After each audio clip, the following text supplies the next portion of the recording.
Welcome, everybody. Today, we are stressed. Oh my goodness, internet is even stressing us out. What's happening in the US is stressing us out. What's happening in the world is stressing us out. And we have a very special guest.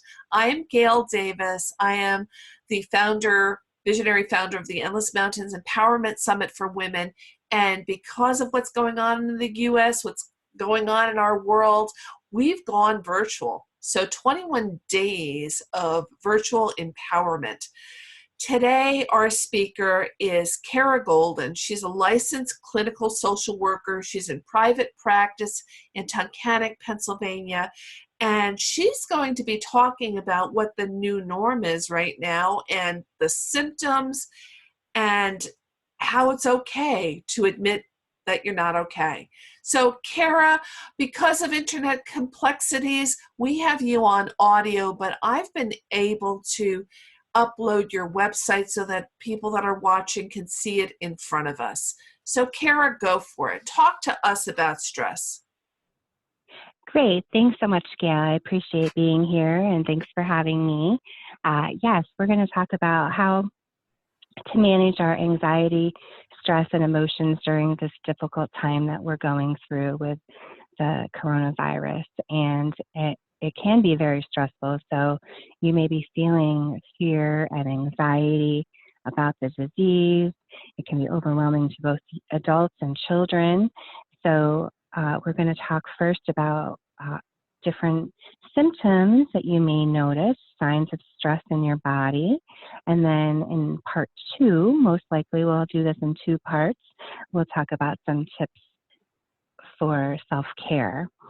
So coping with stress in healthy ways will make us, the people we care about, and ultimately our community stronger.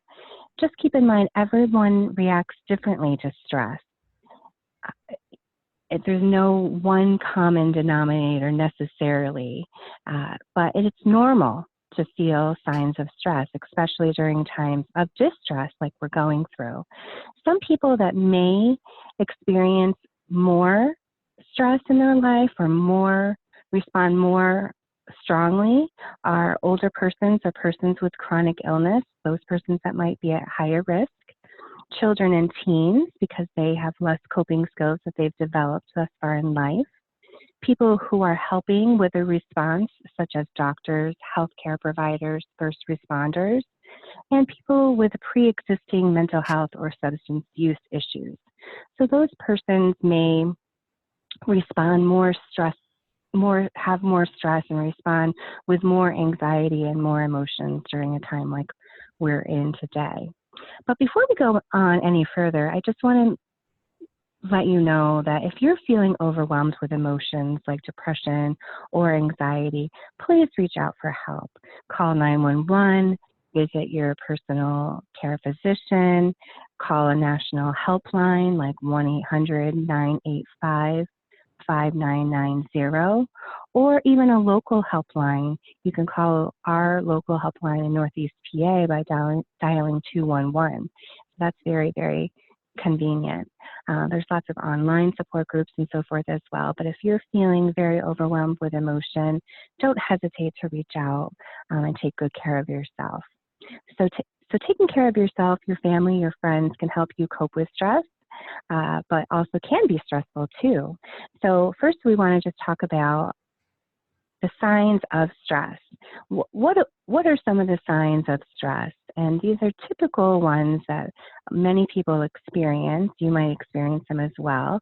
It's important to monitor your own physical and mental health, know the signs, like the ones we're going to just talk about, how to relieve your stress, and when to get help, okay?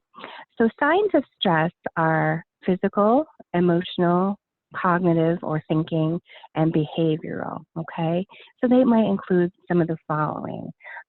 In your body, so the physical signs of stress might be things like stomach aches, headaches, losing your appetite, or feeling like you want to eat too much even, or being easily startled, having an extra hypersensitive startle response.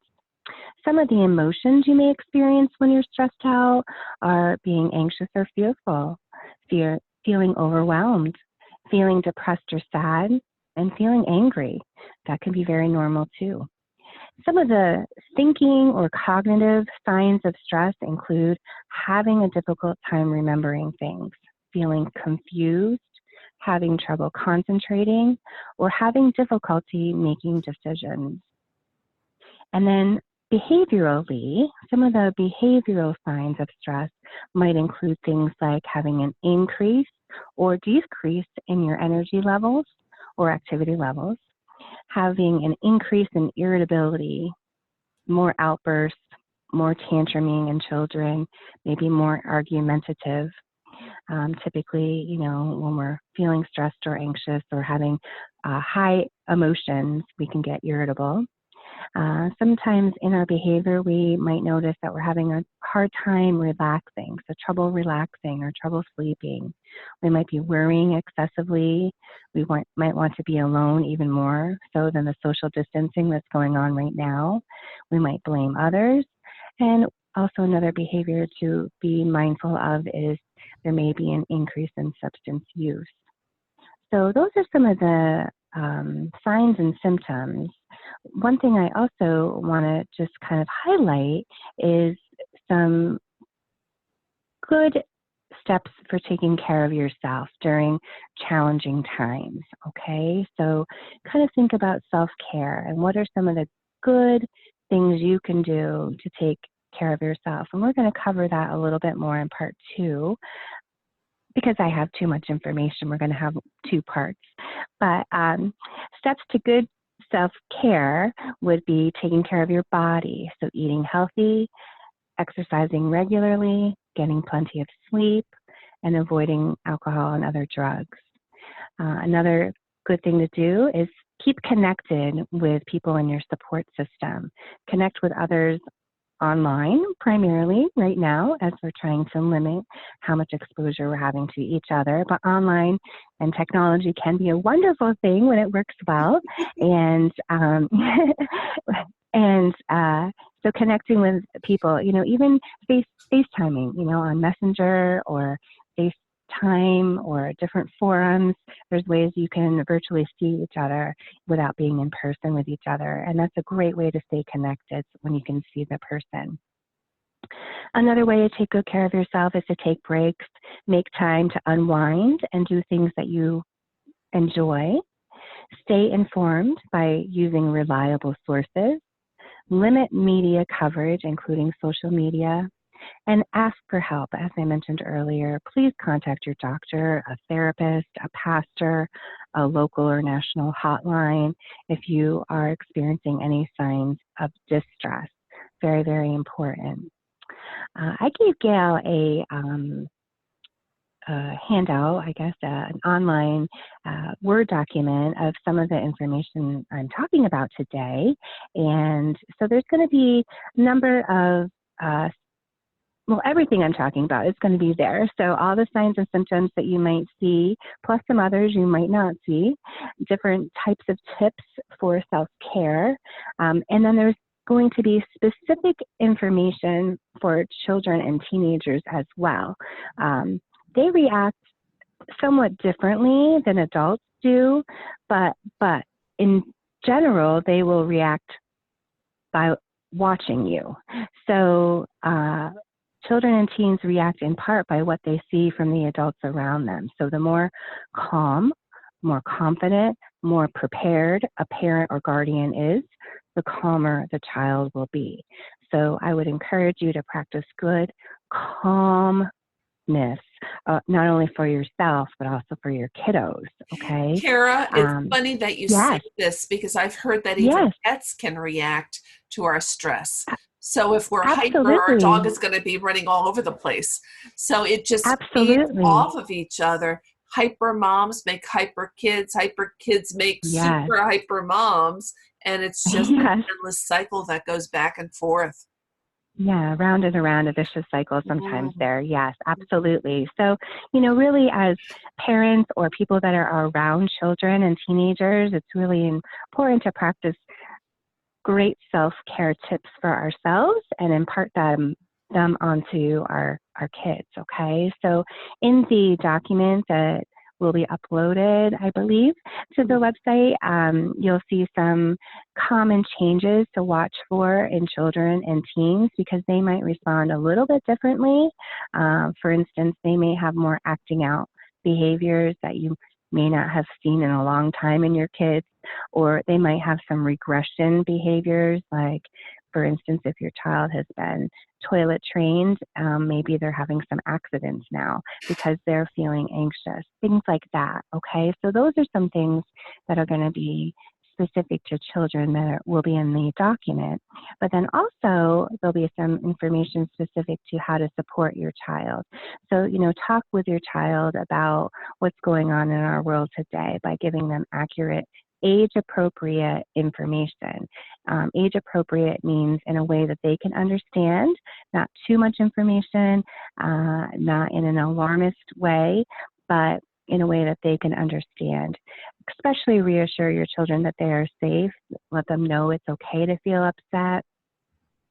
Let them, know that you would like to talk with them about how to deal with their own stress and how to help them learn to cope. Because remember, they're learning, so they haven't had as many years of experience as we have as adults to learn how to deal with stress. So sometimes sharing how we healthily cope will help them learn how to cope as well.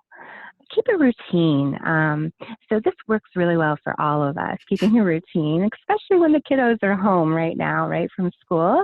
So for us that are working from home or in a different routine, and then especially for our children, try to keep up on a regular routine with them. A sense of structure is so important for kids as it makes them feel more at ease, more safe, and provides a sense of familiarity for them. So with schools being closed, create a schedule for learning activities and also for relaxing fun activities. I guess the last thing maybe I would want to encourage you to do, especially with teens, is to be a solid role model, right? So set a good example for your children. Take plenty of breaks, rest breaks, play breaks, fun time, get plenty of sleep, exercise, eat well, go for nature walks, be creative, talk about your concerns, monitor their social media, but certainly encourage them to use social media so they can see their friends, especially in that preteen and teenage group. They really probably are missing their friends. So, encourage them to use their social media to see their friends so they can have a face-to-face sort of meeting, but also supervise those social media sites. And then, also sometimes for children, their reactions to distress will fade over time. But if for some reason they continue to be very upset, or if their reactions hurt their relationships or their schoolwork, or you're noticing something that is very alarming, please make sure that you talk to a professional, somebody who specializes in children's emotional needs. You can start right with your child's pediatrician, and then you can always go from there in terms of looking for other sources that may be useful for your children. So those are just a few ways to support your kids in a time of distress. Gail, do you have any questions that you would want Kara, to I think this is wonderful because what we've done for our listeners, we've divided this up because of technology glitz right now. We've divided it up into two parts. So Kara, really, you've gone over stress is normal. It's okay. The symptoms and how to identify. And then part two, you're going to give us some self-care tips, your favorite tips. And the beauty of it is you've put it all together in a beautiful PDF form that we're uploading, and it's available there right below your presentation at endlessmountainsempowerment.weebly.com. But Kara, as you were talking about how it could be physical, it could be cognitive, it could be behavioral, the different symptoms, I'm thinking, wow, that's me. And I'm having this and I'm having that. Because I think it's just so easy to become hypochondriacs right now that, I have a cough, I have a scratchy throat, maybe I have COVID-19. No, not necessarily. Maybe you've just been doing a lot of talking. So if you're stressed, we're all stressed. But thank you. So one Oh, takeaway you're for today, welcome. what Hmm. one final closing comment would you like to make before we go into part two? Well, I just want to, I think, my biggest thing is to remember that everyone responds differently to stressful situations. That, just because one person is very, very stressed out and another person is not presenting that way, it doesn't mean that they're not stressed out. So signs and symptoms of stress are normal, but could come across in different ways for different people. So please reach out if you have any sort of concerns for yourself or someone else. So please talk to your doctor or a therapist, a pastor. Utilize an online support group or a phone number, texting options. There's so many options available today. But if you're noticing any signs of distress, please reach out and ask for help. That would be something that I would really encourage. And then I know in part two, we'll get to a lot of self-care tips, things that we can really do to help take care of ourselves well during a time of distress. Wonderful, Kara. Thank you so much. And we will stop this recording so that everybody can access part two. Thank you.